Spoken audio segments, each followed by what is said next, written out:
మీ కళ్ళద్దాలిక పక్కన పెట్టేయండి. ప్రతి కంటి సమస్యకి బెస్ట్ సొల్యూషన్ ఇస్తుంది American laser eye hospital. Hyderabad లో దొంగలు రెచ్చిపోతున్నారు. తాళం వేసిన ఇళ్లనే టార్గెట్ గా చేసుకుని చోరీలకు పాల్పడుతున్నారు. ఓవైపు చైన్ స్నాచింగ్లు, మరోవైపు ఇళ్లలో దొంగతనాలు. ఇలా వరుస చోరీలతో దొంగలు నగరవాసులకు కంటి మీద కునుకు లేకుండా చేస్తున్నారు. ఇటు సామాన్య జనం నుంచి అటు సెలబ్రిటీల వరకు ఎవరిని వదిలిపెట్టడం లేదు.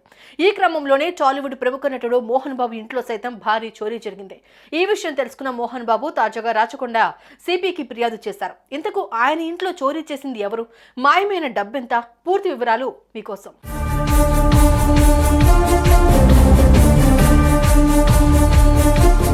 నగరంలోని జల్పలలో ఉన్న నటుడు మోహన్ బాబు ఇంట్లో 10 లక్షల రూపాయలు మాయమయ్యాయని ఆయన గుర్తించారు.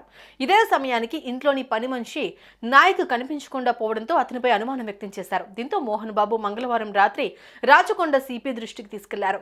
జల్పలలోని నా నివాసంలో 10 లక్షలు చోరీ జరిగిందని, ఇంట్లో పనిచేసే పని మనిషిపైనే అనుమానం ఉందని కంప్లైంట్లో పేర్కొన్నారు. ఆయన ఫిర్యాదు మేరకు కేసు నమోదు చేసుకున్న పోలీసులు నిందితుడి కోసం గాలింపు చర్యలు చేపట్టారు. అయితే ఈ క్రమంలోనే నాయక్ తిరుపతిలో ఉండగా పోలీసులు అతడిని అదుపులోకి తీసుకున్నట్లుగా తెలుస్తోంది.